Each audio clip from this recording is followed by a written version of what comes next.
célibataire est un être incomplet. Citation de Antoine-Claude Gabriel Jobert dans le Trésor de pensée, paru en 1852. Mon confrère de Seneweb va plus loin et nous plonge dans l'enfer des célibataires. J'ai insisté sur les réseaux sociaux parce que vous n'êtes pas sans savoir que ces derniers contribuent beaucoup à cette pression.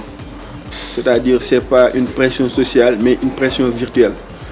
Parce qu'une personne que tu ne connais pas peut envoyer un post, tu le lis et tu te vois, au fini, c'est comme s'il s'adresse à toi.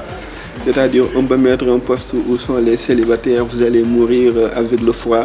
En tant que célibataire, tu peux te sentir frustré. Tu peux te sentir, si tu n'es pas psychologiquement, tu peux te sentir vexé. Et ça, c'est des choses qui arrivent souvent. Et même au cours des interrogations pour les éclairages, beaucoup à qui j'ai interrogé ont insisté sur ça et ils ont même justifié ça. Partagés entre stress et pression sociale, beaucoup se sentent harcelés, menacés au point parfois de faire leur choix dans la précipitation. Et bonjour les regrets. Les propos du psychologue Abdoulaye Cissé rejoignent aussi ce que les autres ont dit, c'est-à-dire ceux à qui j'ai interrogé. C'est-à-dire, il dit que c'est des moqueries qui se transforment finalement en harcèlement. Et beaucoup de personnes ont précipité leur mariage à cause de ça. Et au final, le mariage se solde souvent par des échecs.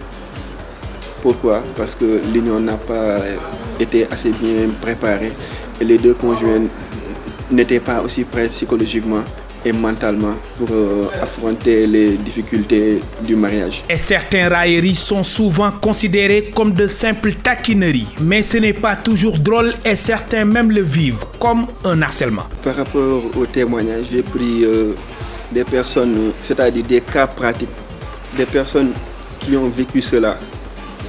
C'est-à-dire des personnes qui ont été harcelées, persécutées, soit par leur famille ou par leurs amis, et qui ont finalement précipité leur mariage.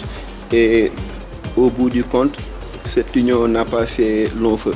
Parce que je peux dire que c'est une union des unions souvent qui sont forcées, qui ne sont pas bien mûries, qui ne sont pas bien préparées psychologiquement. Et j'ai pris pas mal de personnes. Et la première, c'est une mariée qui est divorcée et l'auteur principal de son harcèlement, c'était sa maman. Elle l'a poussé, elle le disait tout le temps que tu dois te marier. Et le jour où sa mère a su qu'elle avait refusé une demande de divorce, elle a essayé, presque persécutée chez elle, jusqu'au jour où elle accepte de s'engager sans avoir autant d'engagement, autant de volonté de le faire. Et la deuxième, c'est aussi un homme, un marié qui a finalement divorcé. Et lui aussi, c'est la même chose. Et l'auteur du harcèlement, c'était ses amis, ses parents proches.